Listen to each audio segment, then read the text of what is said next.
잠시 기도하겠습니다. 주님, 오늘도 귀한 생명의 말씀을 저희에게 주심에 감사합니다. 끝까지 사랑하라 하신 그 말씀 순종하여 삶으로 실천해내는 저와 구름산교회 교우가 될 수 있도록 주님 이끌어 주옵소서. 감사합니다. 예수님의 이름으로 기도드립니다. 이 시간 주위에 앉은 분들과 이렇게 인사 한번 나눠봤으면 좋겠습니다. 사랑합니다. 이렇게 인사 나눠볼까요? 시작. 사랑합니다. 이번에는 방금 인사 나누지 않았던 조금 멀리 계신 분들한테도 닿을 수 있도록 조금 더 힘차게 이렇게 인사해볼까요? 저도 당신을 사랑합니다. 감사합니다. 구름산교회는 참 언제 봐도 사랑이 넘치는 교회인 것 같습니다. 사실 우리가 살다 보면 가까운 사람에게 실망했을 때가 많습니다. 그럴 때마다 조금 먼 사이에 있는 사람에게 상처받았을 때보다 더 큰 상처를 받곤 합니다. 별로 나를 기대하게 하지 않았던 사람에게 상처를 받거나 아픔을 받게 되면 어느 정도 그냥 넘겨갈 수 있겠지만 정말 내가 깊이 믿었고 사랑했고 가까웠던 사람에게 배신을 당하게 되면 우리의 마음은 쉽게 무너지는 것 같습니다. 바로 어떻게 저 사람이 우리 같은 관계인데 어떻게 나한테 그럴 수 있지? 이런 마음이 든다는 것이죠. 오늘 본문은 우리에게 예수님께서 십자가를 지시기 전날 밤에 있었던 일들을 보여주고 있습니다. 예수님은 제자들과 함께 마지막 식사를 하고 계셨던 장면이죠. 그러나 그 자리에는 곧 예수님을 팔아 넘길 유다도 있었고 예수님을 절대로 버리지 않겠다고 맹세했던 베드로도 있었습니다. 예수님은 자신이 사랑했던 사람들에게 배신과 또 부인을 당하실 것을 분명히 알고 계셨습니다. 그런데도 예수님은 그들을 향한 사랑을 결코 멈추지 않으셨습니다. 오늘 말씀은 우리의 연약함보다 더 크고 우리의 실패보다 더 오래도록 지속되는 예수님의 그 크신 사랑을 보여주고 있습니다. 21절은 이렇게 시작합니다. 예수께서 이 말씀을 하시고 심령이 괴로워 증언하여 이르시되 내가 진실로 진실로 너희에게 이르노니 너희 중 하나가 나를 팔리라 하시니. 아멘. 예수님은 유다의 배신을 알고 계셨습니다. 이미 유다가 마음속으로 어떤 결정을 내렸는지 또 어떤 행동을 앞으로 하게 될지 알고 계셨던 거죠.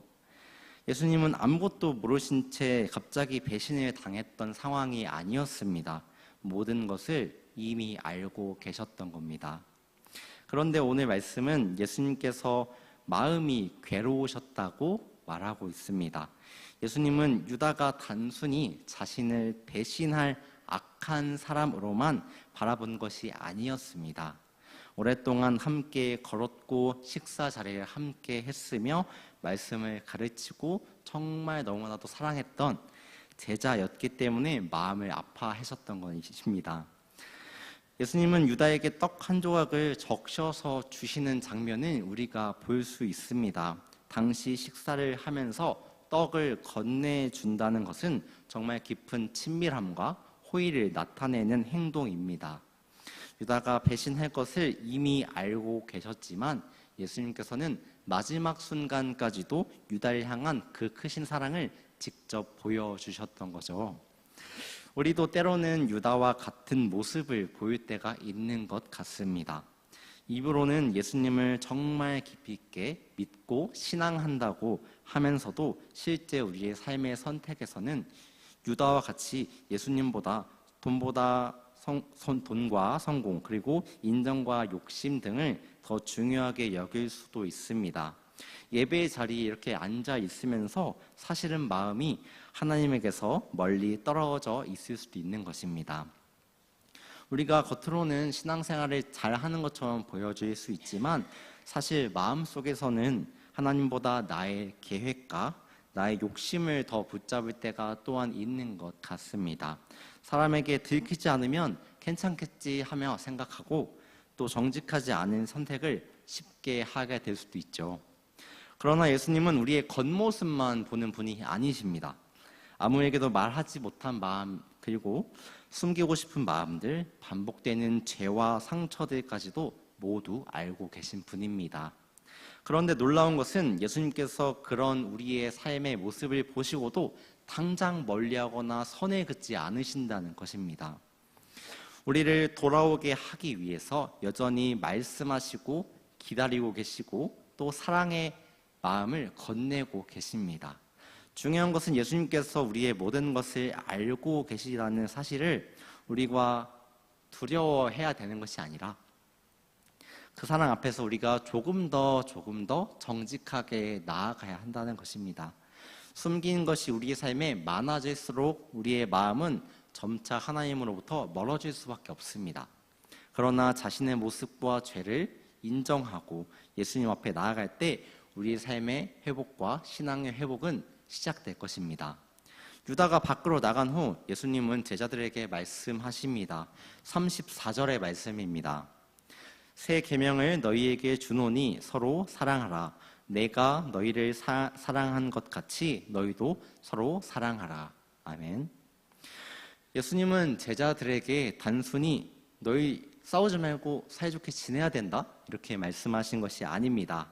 내가 너희를 먼저 사랑했던 것처럼 너희가 서로 사랑해라 라고 말씀하십니다. 이것은 예수님께서 주신 사랑이 어떠한 기준을 삼고 있는지 우리에게 보여주는 말씀입니다. 예수님의 사랑은 상대방이 충분히 사랑받기 충분한 그런 조건이 있기 때문에 사랑하셨던 것이 아니었습니다. 예수님은 제자들의 부족함과 또 연약함을 미리 또 익히 알고 계셨음에도 끝까지 사랑하셨습니다.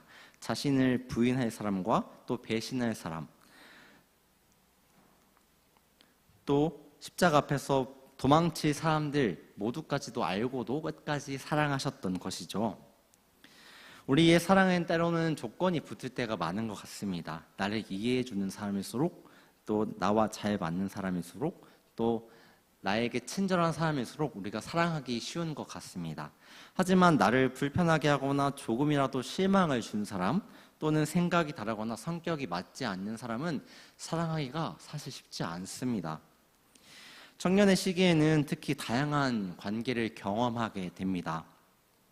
친구의 관계도 굉장히 많을 것이고, 직장과 학교 등에서의 관계, 또 연애와 결혼의 관계, 또 교회 공동체 안에서의 관계 속에서 많은 기대와 실망을 반복하게 됩니다.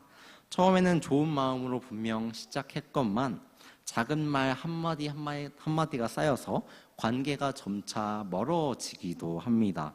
내가 먼저 연락하면 질 것 같아서, 지는 것 같아서 기분 나빠서 연락 안 하기도 하고, 또 내가 먼저 사과하면 내 잘못을 나만 인정하고 나만 잘못한 사람 될까봐 잘못을 인정하기보다 서로의 잘못만 이렇게 헐뜯으려고 하는 모습이 때로는 보여질 때가 있습니다. 그러나 예수님은 상대방이 먼저 달라지면, 상대방이 먼저 너희에게 친절을 베풀면 그때서야 사랑하거라 라고 말씀하시지 않고, 내가 너희를 사랑한 것 같이 너희도 조건 없이 서로를 사랑해라 라고 말하고 계신 겁니다. 사랑이란 모든 행동을 무조건적으로 다 받아주고 다 포용해야 된다는 것을 이야기하진 않습니다. 잘못된 행동에 대해서는 분명 경계를 갖고 우리가 꾸짖을 때도 있어야겠죠. 때로는 거리를 두는 것이 좋을 때도 있고, 진실을 말하는 것이 진정한 사랑의 길이기도 합니다. 그러나 그 과정에서도 상대방을 미워하거나 무너뜨리려는 마음을 갖는 것이 아니라 그 사람을 진정 깊이 사랑해서 회복할 수 있도록 위하는 마음이 바로 그리스도인의 사랑인 것입니다. 예수님은 이어지는 35절 말씀에서 이렇게 말씀하십니다. 너희가 서로 사랑하면 이로써 모든 사람이 너희가 내 제자인 줄 알리라. 아멘. 사랑은 모든 행동을 무조건 받아주는 것이 아니라고 이야기합니다. 사람들은 우리가 얼마나 많은 성경 지식을 갖고 있는지 보고 예수님의 제자로 살아가고 있는지 판단하거나 생각하지 않습니다. 우리가 얼마나 뜨겁게 교회 나와 찬양하고 기도하는지를 판단 기준으로 두지 않는다는 것이죠. 우리가 서로를 어떻게 대하고 판단하고 사랑하고 있는지 그 사랑의 모습을 보면서 우리의 삶을 판단합니다. 우리가 진정 예수님의 제자로서 하나님의 자녀로서 살아가고 있는지 판단하는 기준이 바로 우리가 얼마나 서로를 아껴주고 사랑하느냐라는 기준인 것이죠. 교회 안에서 우리가 소외된 존재에게 먼저 다가가고 말 걸어주고 또 손 내미는 것, 또 힘들어하는 사람이 있다면 이야기를 판단하지 않고 우선 포용하고 잘 들어주고자 경청하는 것, 또 누군가 뒤에서 험담하거나 헐뜯는 것이 있다면 그 자리에서 멈출 수 있도록 권면하고 우리가 그 관계를 회복할 수 있도록 먼저 나아가는 것을 보고 예수님의 제자구나, 하나님의 자녀구나 라고 판단할 수 있다는 것입니다. 정말 우리가 어려울 때, 용서하기 어려울 때가 많습니다. 또 잘못했을 때 변명이 먼저 나오는 순간도 분명 존재합니다.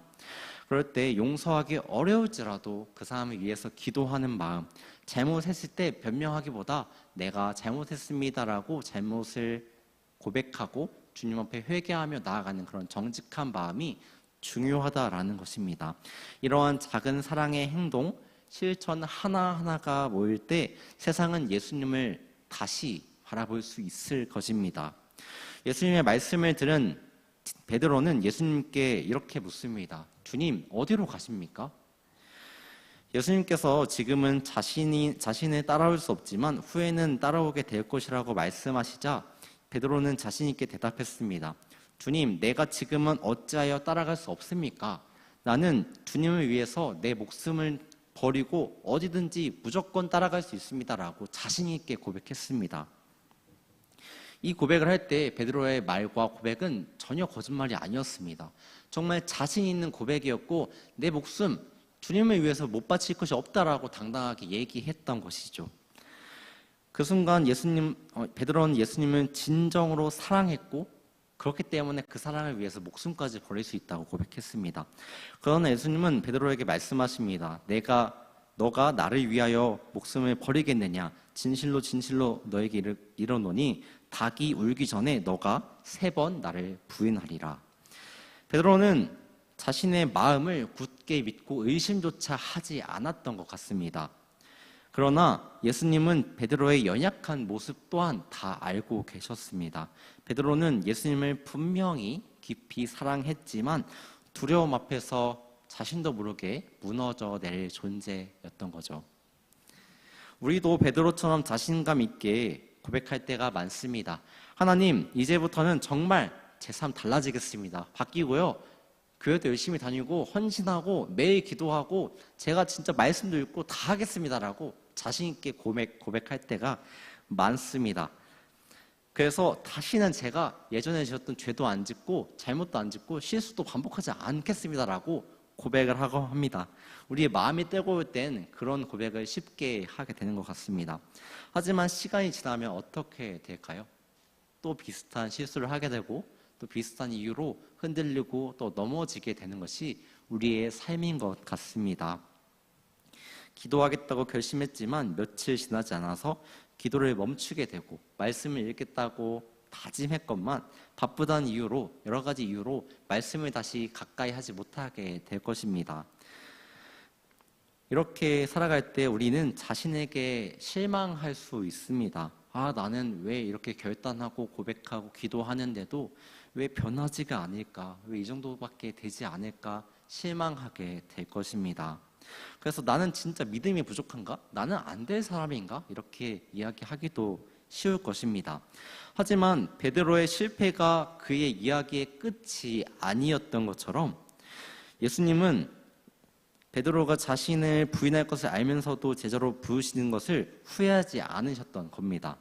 베드로가 무너짐 이후에도 끊임없이 다시 찾아가셨고 또 사랑을 확인하면서 그에게 사명을 맡기셨던 겁니다.